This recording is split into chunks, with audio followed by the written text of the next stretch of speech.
Do you know what your brand message is? Do you know what difference you're out to make in the world with your music? That's what we're going to be looking at in this episode of the New Music Industry Podcast.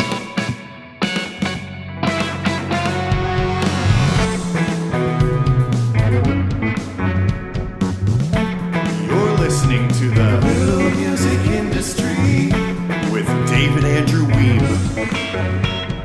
Today I'm passing the mic with Tara Divina. How are you today, Tara? I'm doing great. I understand that you became an intern at London Sire Records in New York City at 20 years old. Then you joined the executive team at Warner Music Group, overseeing the independent music arm, specifically in digital sales and marketing. But then you realized you were made for something else. What happened? Well, what happened was that I had sort of a rocket ship to the moon type career in the music industry. And I had originally gotten into the business because at the end of my university degree in business, I thought to myself, what am I going to do next?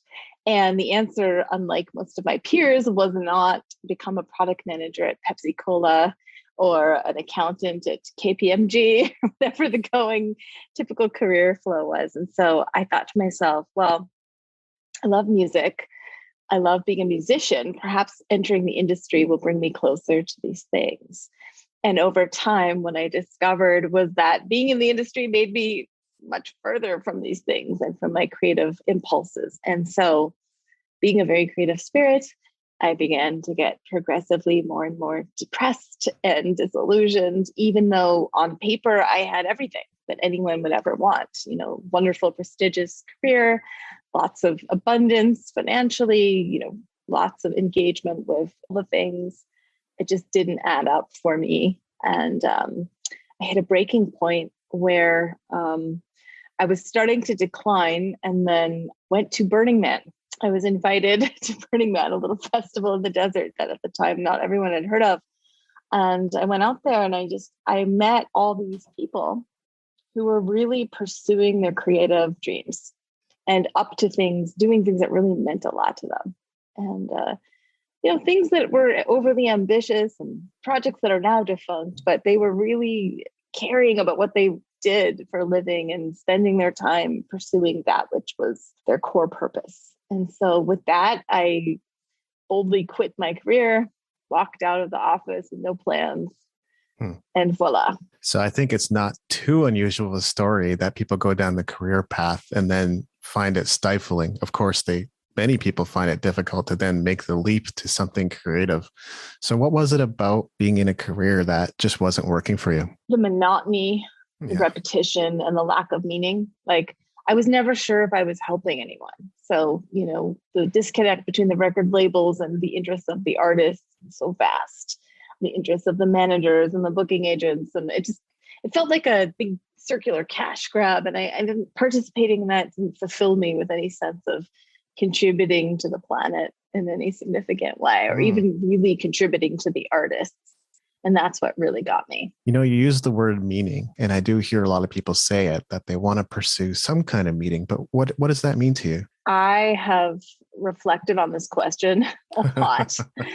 What is meaning anyway, And the conclusion that I've come to is a little off the ball, which is that we all have within us a core message, and we're practically born with this message. And throughout our lifetimes, we have different opportunities to express it, different ways of understanding what that message is. And the closer we are in our lives to living an expression of that message or doing something that connects to that message, allows us to express it, the more we feel fulfilled.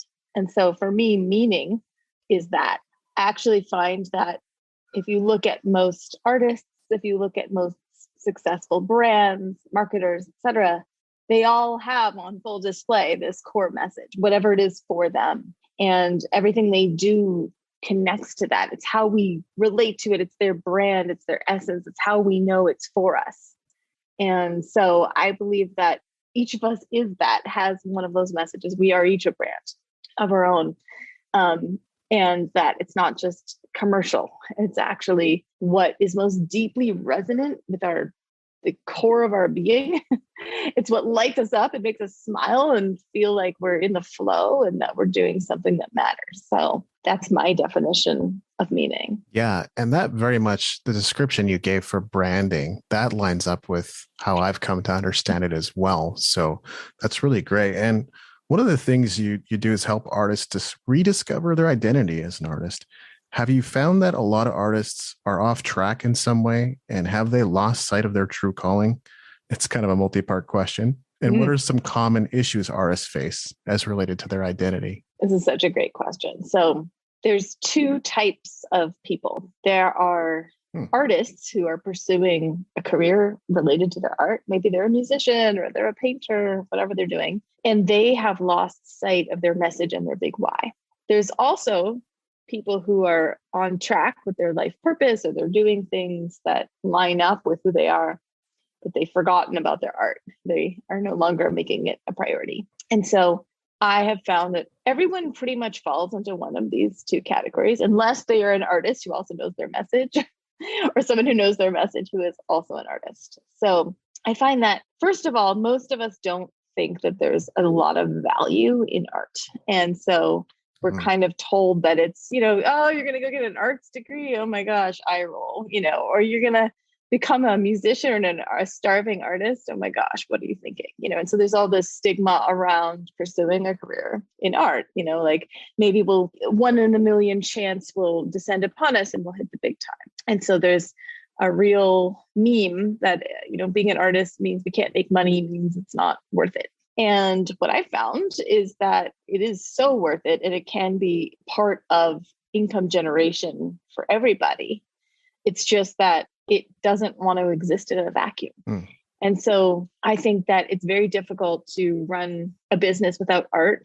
And it's very difficult to run being an artist without a business. And that the magic happens in fusing those two things together around that core message, around that identity. So it's about finding out who we are, what it is we want to transmit, what our message is, what our big why is, why we're here, what we want to leave people with, and then build around that space to express our art that relates to that message, which can become part of our marketing, which can become part of our branding, which becomes a reason why people want to tune into whatever we're saying. And then also the art becomes part of our business. It's a way that we can also generate income and make money. And there are so many different ways to do that that aren't necessarily the standard typical way. Like everyone thinks, oh, I want to become a musician. Let me get signed to a label and that sail off into the sunset. It's like, oh, there's like infinite ways to make money as a musician that could leave you so much happier than that path. It's so much more fulfilled and so much more wealthy.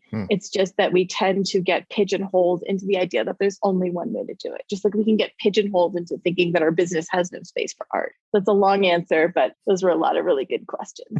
So personally, I have the sense that most of the time I'm doing things that I love to do, but I still don't spring out of bed every day. And in fact, there's some days I'm tired and it's just a slog and I have a million tasks to do. So should it be the kind of thing that if we're in perfect alignment with our true purpose, we should be springing out of bed every day, or there's still times when it's difficult? There are still times when it's difficult. However, if every day or most days is a slog, my opinion is that delegation needs to happen.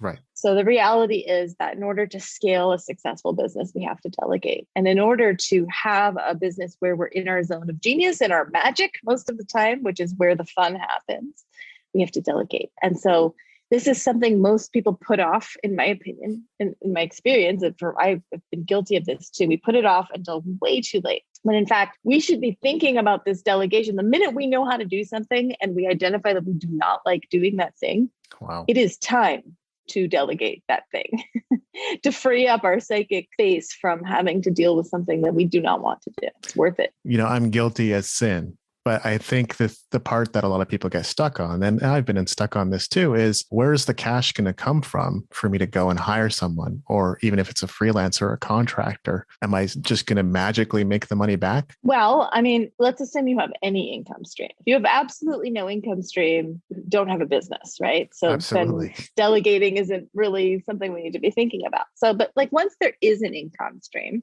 let's say that you're effectively making $20, $30, $40, $50, $100 an hour, whatever it is, right? Maybe even $500 an hour or $1,000 an hour. whatever that number is, as long as the person you are hiring costs less than that, it is actually, you're losing money by not hiring out. So Right. you only have so many hours in the day. You want to scale your business. You want to get more done. By hiring someone out who makes a lower hourly amount than you do, you're freeing yourself up to bring in a lot more money. So the return on investment is pretty much guaranteed if you're doing the right things in your business, if you have a good strategy. But to an extent, it's still kind of jumping out without a parachute, hoping that the net will catch you in a way, which really describes entrepreneurship in a big way. But that's what I was about to say. I was about to say, welcome to entrepreneurship, the land of no net. Well, yeah, and it is about knowing your access to cash and the various sources available and where you're going to make it back and all that kind of stuff. And we're problem solvers, so that is on us to figure out in a pretty significant way. Absolutely. So what's core message marketing? What is it? How does it work? Why is it important that artists know what it is? This applies to everyone, not just artists, but to use artists as an example. There's a lot of music out there, especially nowadays. It's like infinite music. We've entered a land where there's zero barrier to entry. Mm-hmm. Like I could make a song and upload it to Spotify in the next 30 minutes if I wanted to, no problem. So given that there's no barrier to entry and there's unlimited music out there, the music itself is not what is going to sell the music, or the art itself is not what's going to sell the art. Yeah. There's got to be more, and, is it your life story? I don't know, like there's a lot of life stories out there, but what really sells, what really lets people know they're in the right place is that core message, is that essence of who you are and what you represent and what you stand for. Because we humans, we want to stand with other people who stand with what's important to us. And so we will naturally migrate and flock to that. And that's why I spend so much time with the artists who I mentor, honing in on the core message, because it's so important. It's so important. And once the artist knows their core message, it's like maybe it looks like a sentence as an example. So like the core message I've been working with for a while for myself is make your life a work of art, right? Which for me represents living a life that feels like a work of art itself, like not settling for anything less than what feels like a masterpiece, but also literally making art in your life, like making a work of art for your life. And so everything I talk about centers around that message. All of my songs are about that. All of my teachings are about that. My courses, my programs, etc. It's just obvious to everyone probably but me. We're always the last to know what our core message is. And so that's what a core message can look like. And then there's a million things I could talk about that connect to that. Pretty much anything I talk about will somehow have the flavor of that embedded in it. And it gives me consistency. That's how we brand, right? And so music tends to carry that core message with it very naturally. And if you look at musicians' song titles and lyrics and themes, they're always going to be invariably revolving around that person's core message if they are writing from an authentic place in them and not just trying to get on the radio or be successful or be appealing. So that's core message marketing, is making sure that all the marketing ties into that brand, to that core message, that there's a consistent thread that's interesting, that you cannot shut up about, the thing that you could talk about forever, like me going on and on about this. So you kind of have it at the point where everything's corralled and it's centered on that brand. But did you have to like kibosh anything in order for everything to be centered on it? No, because everything always fits in. Like this is more like the golden thread that weaves through the center of everything that we're interested in than it is some sort of a box that we're stuck in, right? So everything can be woven into that core message. And once we know what that core message is, then our job is simply to ponder for a moment, how does what I'm about to say or what I'm about to do connect into? What is the relationship between those two things? And connect the dots for our listeners and our readers and our fans. One thing that's consistent about me is that I'm always evolving. So I'm deeply impacted by the books I read, the courses I take, the podcasts I watch or listen to. How can someone like me, is that my brand, that I'm always evolving? Are you open to doing a little exercise with me right now? Like a live demo? 100%. Perfect. Because I'm just curious about your core message. So I'm going to start with sort of a dark, macabre thought experiment with you. It takes about 5 seconds. And the only stipulation is that you don't have any time to think, and you can only spend about 5 to 10 seconds answering this question. Does that sound good? Yeah. Okay, so here's the thought experiment. All right, I have some really bad news for you. You thought we were doing an interview today, but actually, this is the last 5 minutes of your life. You're about to die. And the silver lining on this is that we are recording this interview. And the answer to the question I'm about to ask you is going to be broadcast to all of the 7, 8, 9 billion humans on planet Earth, translated into all the languages. This is going to be your legacy. Except I'm going to ask you this question and you have to blurt out the answer. No time to think. Are you ready? Yeah. Great. What is your final instruction to all the inhabitants of planet Earth on how to live their lives? Go. To live a happy, fulfilled life, pursuing your creative inspiration. Boom. Okay. Thought experiment over. You're going to live a long, healthy, happy life for manifestation purposes. So live a fulfilled life and creatively express yourself. Not a shocking message from you. No. But I'm curious, if you reflect upon it, why do you think that's the one thing that you chose out of all the things? Because I naturally gravitate towards it. There's something in me, whether it's DNA or soul or spirit, that has me wake up in the morning and go, I can't help but not create. It's just inside me. Right. And part of that process for you is learning and evolving and reading and getting new information. That's right. That's a subset of that message. So I like to think of it like a diamond with multi-facets. And we have our core message, which is like the diamond itself. And then there's facets of that. So one facet for you might be like continue reading and evolving and learning so that you're constantly creating you, as part of that, it's part of your creative fulfillment.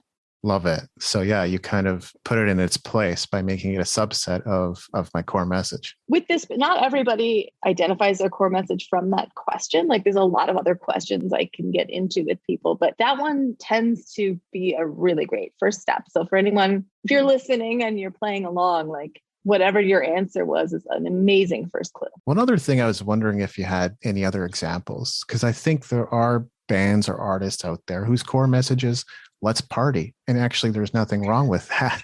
And then there's ones that are a little more, let's say, complex or outward looking. In other words, maybe it's spiritual, maybe it's Christian, maybe it's some kind of message or of peace or hope or something like that. So what are some examples that come to mind? Well, the thing about core message is let's party probably isn't interesting or unique enough to fully encapsulate your expression. So if you think about each human being is a snowflake, like we're all different in some way. There's something unique about us. And even though our core messages are going to overlap, like you and I both have core messages about creative expression, but there's something about it that's a little different. And it's really important. This is why I have all the other questions to figure out what is uniquely special about the way that you channel that message. So if you think your core message might be let's party, there might be something special about it. Maybe to you, it's like, let's party by traveling the world and being on boats, I don't know, like let's party by being craziest versions of ourselves, the most self-expressed, wearing the wildest outfits. And, like there's something about the way that you do it. You do party that is special and unique. And so it's important to spend some time to really dig into that. Yeah, absolutely. I guess that example came to mind because I have a friend who's a drummer and he used to play in a band for college parties specifically. And that was sort of the brand to make sure that the band and the artistic image and everything else was set up in such a way that it was just an obvious thing for college parties to book them. So totally. Yeah. Makes total sense. You talk about leaving a legacy of beauty and inspiration. What does it mean to turn your life and business into an attractive work of art? I think that a lot of transformational work, coaching, guidance works from the inside out, right? So it's like, how do I heal? How do I remove my limiting beliefs? How do I expand my capacity, manifest bigger, more abundance, etc.?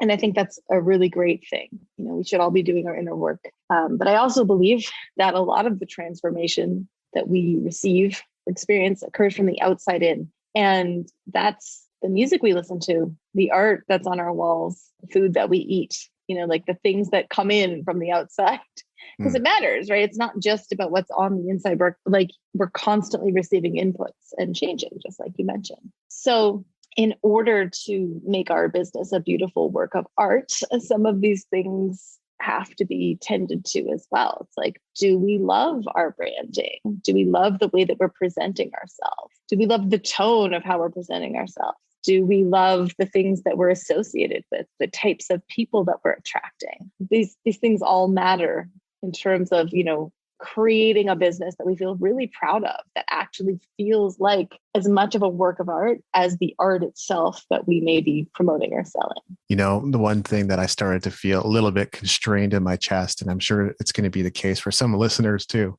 Branding sounds like a lot of work. What do we do? The best branding is the simplest. And I think we are the brand, right? So it's all about being more of ourselves and not about trying to construct something complicated that's not us, because that is going to be hard and laborious and exhausting. I think it's less about like having the fonts and the color palette that are like just right and scientifically proven to make people buy stuff, and more about like, do I feel good or not when I look at this? Yeah. Am I proud of it or not? And I think it's an incremental thing. It's kind of like the best we can do. Is my branding perfect? Oh no. I've had like hideous websites for certain businesses before for years, where it was just like some ugly button that I made 20 years ago in HTML or something. That was my website. And it matters and it doesn't matter. We get to a point where I think it does matter, but if we're trying really hard and it feels like work, I think we're barking up the wrong tree. And branding should feel like an extension of self-expression. Yeah, because you have a really beautifully crafted website now. And part of what I'm getting, it wasn't always like that. So it's the same with me. Like I always keep evolving my website. So to make it something that's consistent with where I am now. Right. Oh, this is so important too. Thank you. Because branding is a work in progress. And so it's never done. It's just like we evolve, our branding will constantly be evolving. So there's no there. There's no arriving at a brand that's done. There's just tending to the brand and following the threads of inspiration that add to it, that make it more fun for us. How does one tap into creative inspiration, and how is that connected to one's artistic identity? Lots of people have different opinions about how to tap into creative inspiration. I have a few special things that I like to promote or I like to espouse, because I think that these particular strategies are more likely to produce creative output that aligns with our core message. So that's why I like them. So one really important thing is to create from where we actually are and not where we want to be. So example, I might have an illusion that in order to write music, I'm in some exalted state. Everything's going really well in my relationship. I feel great. And I sit down at my meditation altar and I break out my guitar and like God is flowing through my lips or whatever, the reality is like, I procrastinate, use up all my time. I wind up with 30 minutes to create. I just had a fight with somebody. I'm feeling crunchy. I didn't eat all day. I slept poorly last night. One of my strings broke. And here I am. It's an exaggerated example, but oftentimes can represent the creative process. So it's like, how do I write? Especially if I want to be inspiring. I want to inspire people. And so I found the solution is to like, identify what's true right now. Like what's the truest truth that I can say in this moment that accurately describes a piece of the human experience that we can all identify with. And undoubtedly, I will unearth something that goes along with my core message because that's who I am and I actually can't do anything but that. And that seed turns into the most gorgeous flowers. And in fact, some of the most incredible creations that myself and my clients have come up with have been by allowing the heartbreak of the moment, or the numbness of the moment, even the apathy of the moment, the uninspiration, to be a seed, to take root Yeah, definitely. Because when I'm writing songs, most of the time, at least to this point, has been when I'm angry, when I'm sad, when a Yeah. breakup just happened. That's where a lot of the music writing comes from. These days, I pull inspiration from a lot more places, I feel like, but my early days were all about that. Well, I think that's the place most of us know what to do. Like most of us know how to write a song when we're in heartbreak. That is like the tip. Like we're moved, we're crying, like we're feeling the upset of that's something that most of us know how to do. And then most of us know how to write when we're exalted, like on top of the world. But how, like, so few of us know how to create when neither of those things are happening. And so I find this is a great way to shake that loose. And another way I love to shake that loose is, I'm not religious, but I'm a big believer in prayer, like in terms of our capacity to influence our reality through our words and our desires. And I think there's something to that. And I've noticed that if I tune into what is my biggest desire, or if you don't like the word prayer, just, intention of the moment, what am I working on? Like, where am I suffering right now? Like, where am I in longing? Where is there a desire? Because when I find that, that's also the seed that can get me into the place of inspiration, of creativity. And oftentimes I find that if I tune into kind of the wisdom of the others or my higher self or whatever I want to call it, there's a message there. And that message oftentimes is the song or the piece of art that wants to come through. I'm listening to an audio right now on sacred gifts. It's non-religious and non-denominational, but one of the things she said is a gift for some is prayer. And I think we can all pray and get something beautiful out of it. But there's people who just love it, right? They will pray all day if they could. Yeah, absolutely. And I think prayer is something that again has been boxed into a religious practice that we do. Like if you pray this many times, God will love you and you'll have done your duty. Versus like the idea that, maybe that's true, maybe it's not true, but we all have a relationship with creation. Yes. The creative force of the universe. And fostering that relationship includes asking for help, asking for what we want, stating our desires and our needs. And I think that it can be sacred. It can also be highly mundane, Hey, creator, help me. I have any inspiration right now and I'd like to write a song. Whatever it is. And I think it's so worth experimenting with, because I found that when I track it, everything gets responded to somehow, usually within about a year, like about a year later after making some big crazy prayer, I'll find that it's been answered to the point where I don't even remember making it. It's like, I don't even remember when I needed that help with that, unless I wrote a song about it at the time. Why is beauty so important in our culture, and how have we succumbed to distraction and shiny object syndrome? It's super clear that beauty is important in our culture. If we look at the beauty industry, I mean, the mounting obsession with visual perfection, like the Photoshop and the filters, and also the people are, so into enhancements, physical enhancements these days. Like the obsession with beauty is rising. And one could look at that and say, oh my gosh, we're all so misguided. Like, what are we doing, wasting our time, energy, and money on like modifying our appearance and trying to look fake or whatever it is, But I think it's just a misguided desire for something that we all crave. I think that as humans, we all crave beauty. It's why art and music and things like that have continued to be important throughout the centuries and the millennia. It's because we all want the symmetry and the harmony of beauty in front of us. There's something about that resonates so deep in our soul as something, as food, as something we need. And I think that we've gotten confused in pursuing beauty only in terms of attuning to a specific physical standard, specific standard of beauty in quotes. Yeah. Instead of actually, I think if we all followed our creative impulses and focused on art and creating beauty and being in the flow of beauty and appreciating art and beauty, that we'd have a much smaller appetite for that, like perfectionistic, unattainable physical beauty stand. And I feel like the last 2 years probably haven't helped. There's beauty in the mountains, in the lakes, in the ocean, in the rivers. There's beauty in flowers. There's beauty everywhere, right outside our door in many cases. And we don't always appreciate and enjoy it. Exactly. Right. I think if we all spent more time with flowers, it would be life-changing. Absolutely, it would. So this is the part that I think many listeners are going to want to know, and they're going to perk up a bit. And it's possible we've laid the groundwork for how this works in this interview already, but how do artists effectively monetize their work?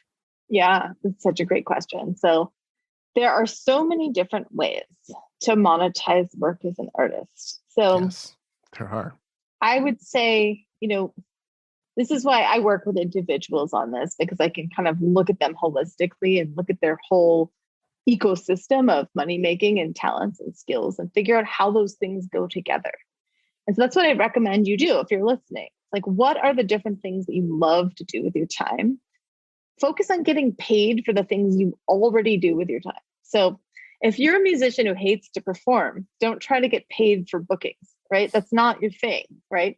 But if you're a musician who loves to make videos, go apply for the Creator Fund on TikTok and Pinterest and Facebook or wherever who's ever monetizing Reels right now. Like, there's an opportunity for you. If you're someone who wants to make money off of recorded music, that's hard right now. It's you need to have a lot of fans. If you don't have a lot of fans yet, a lot of listeners, try crowdfunding. I've had a lot of success with that. My clients have had a lot of success with that. No kidding. Find your local artisans, make it something really cool and compelling that people want to buy. Monetize other people's art as a way to monetize your art. If you're a writer and you're an artist and you're stuck because you don't think anyone wants to publish your stuff or they don't pay very much, make products and sell them on Etsy. Make beautiful memes of your writing and frame them and put them on Etsy, sell them, right? There's always a way, but it really is about looking at what you do already, how you already want to spend your time, and then applying your creative brilliance to notice all the ways that it's possible to make money from that thing, and then double down on that. Yeah. That's my advice. I've self-published 6 books.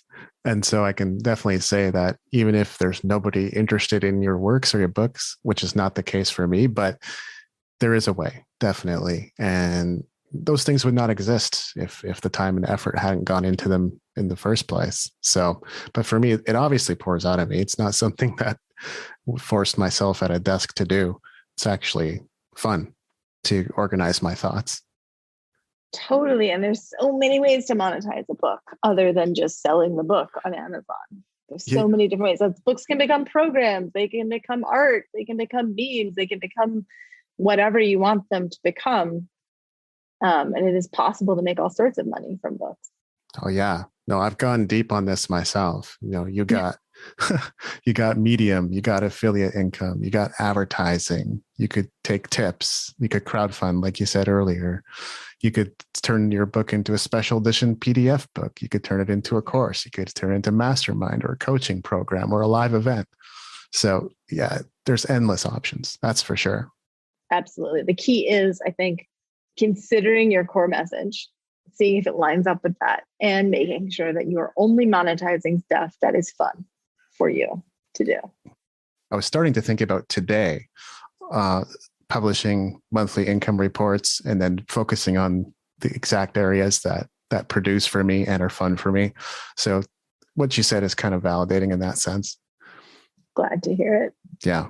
And next up, I think I had a name for this, but I don't remember. It's the Tim Ferriss round of questions, basically. I'm going to ask you 4 questions, and these are to reveal your personality and add some extra value to the audience.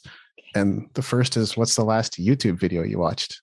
Okay. It was some sort of a sound bath situation. I forget why I was watching it. Somebody sent it to me, but I do love sound baths. Well, sounds calming and meditative. So that's nice. Be so happy. What's your daily routine like? Mm-hmm. I wake up, I spend time with my fiance connecting, and then I recite Vedic mantras. I do a hatha yoga practice. I tend to my cat. I take herbs and other things to keep me really well. And I make a really power-packed green smoothie with lots of organic greens and fruit and mushrooms and all the things. That's my morning routine. I love that. What's the greatest challenge you've overcome? The greatest challenge I've overcome is not knowing what to do with my life and knowing what to do to make money and still be happy. That was definitely the main source of angst in my life, which is how I wound up advising others on the same. No doubt. And then what's the greatest victory you've experienced?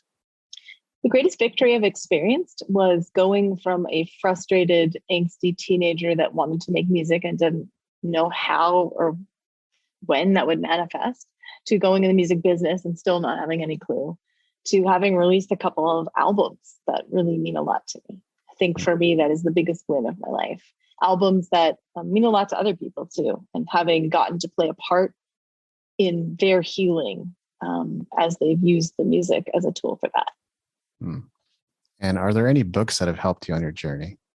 Oh my gosh, there are books that have really helped me. So first of all, on the creativity front, I always crow about Big Magic by Elizabeth Gilbert. There's so much good juice in that book. I cannot recommend it highly enough. On the relationship front, and I think this is so important because the quality of our relationships informs the level of creative juice we're going to have and the amount of energy we're going to have to run a business. If we have distracting, draining relationships in our life, we're not going to have a lot of success, most likely. So the book is called Attached. It's by Amir Levine and Rachel Heller, and it's the science of adult attachment theory. And I think that everyone who relates should read this book. It's so important and so freeing. And then finally, another book that just absolutely changed my life that I keep copies of in my trunk to give to people. It's a book called Healing Back Pain by Dr. John Sarno. He's a regular Western medical doctor who he's passed, he passed away, but he worked, I think, at NYU or Rutgers, and he figured out the psychosomatic link between back pain, knee pain, wrist pain, tooth pain, whatever, and our psyche, and describes how to unhook it. And I myself read this book and was relieved of about 9 pain symptoms that have never come back years and years ago. And I meet people all the time who are healed by this book, because pain, again, is another one of those things. Physical pain will distract us from our process. And in particular, if it's psychosomatic, something in our system is trying to distract us with the pain. Its role is to distract us. And that is going to take away from our creativity, from our ability to focus on our business. So Healing Back Pain, totally revolutionary book. That's awesome. And our listeners might want to go back and check out my recent interview with my friend Amos Bracewell. His product is called Knockout Originals. Really powerful stuff. It's a formulation of essential oils. It smells great, and it feels good on your back and shoulders and neck if you're experiencing any pain. So that might be another thing to check out. So thanks for your time and generosity, Tara. Is there anything else I should have asked?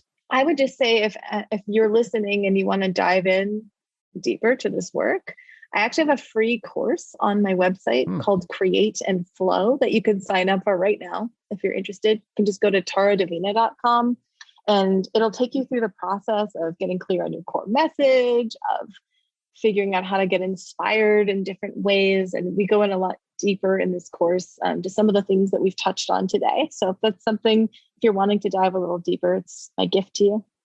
That's awesome. I'll have to go check it out too. And thanks again for being on the show. Thank you so much for having me. So we recently collated all of our PDF resources. That includes numerous ebooks, a bunch of blog resources, podcast transcriptions, and show notes. And we put them all into what we're calling the PDF Vault. This might be one of the best things we even have right now. And if you haven't signed up for it already, I want to encourage you to do so. It's free in exchange for your email address.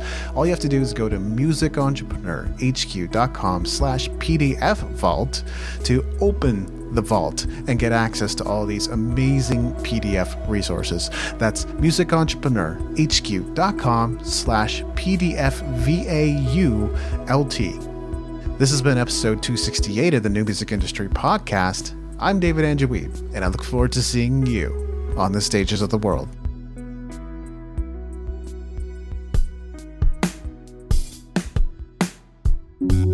Thank you for listening. Music in this episode was brought to you by Brian Young.